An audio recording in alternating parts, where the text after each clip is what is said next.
తీరాలని చెప్పి ముఖ్యమంత్రి గారు భద్రాచలం వచ్చినప్పుడు నేను ఆయన గారిని అడిగాను.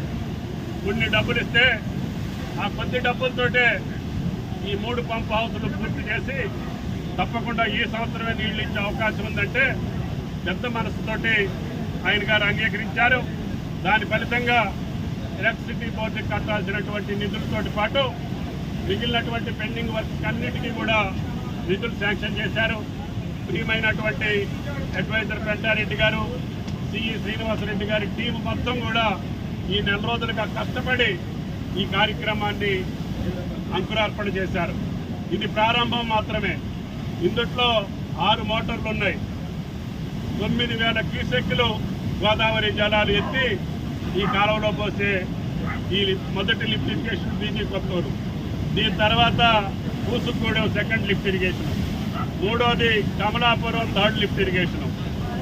అధికారులు కోరేది ఏంటంటే ఈ యొక్క నెల రోజుల్లోనే ఈ 3 పంప్ హౌస్లు ట్రయల్ రన్ చేసి ఏనుకూరు లింక్ కెనాల్ వరకు ఏ రకమైనటువంటి అభ్యంతరం లేకుండా, ఆటంకాలు లేకుండా మెయిన్ కెనాల్ పూర్తి చేసి భగవంతుడి దయ వల్ల, శ్రీరామచంద్రుడి దయ వల్ల వైరా ప్రాజెక్టుకి ఈ సంవత్సరం నీళ్లు పంపించేటటువంటి అవకాశం కల్పించమని చెప్పి అధికారులను ఆదేశించాం.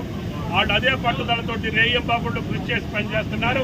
ఇరిగేషన్ శాఖ మంత్రులు కూడా ఇప్పుడే ఈ రైతాంగానికి శుభాకాంక్షలు తెలియజేశారు.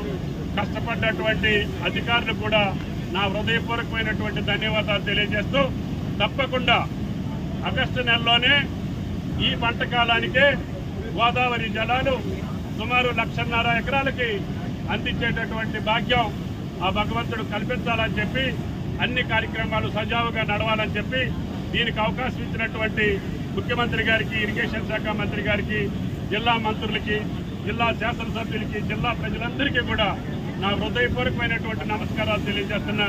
మీకు కూడా ఎంతో సహకరించారు. ఈ గ్రామస్తులు ఉప్పలరెడ్డి గారు శంకుస్థాపన రోజే నేను ఆయనకి పాదాభివందనం చేశాను. మీరు ప్రారంభించండి.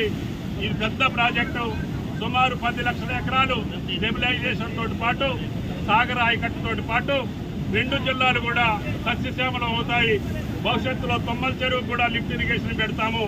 అవసరమైతే ఇల్లెందు ప్రాంతానికి కూడా ముఖ్యమంత్రి గారిని అడిగి ఆ ప్రాంతానికి కూడా నీళ్ళు ఏ రకంగా వెళ్లాలో తప్పకుండా ప్రయత్నం చేస్తాము.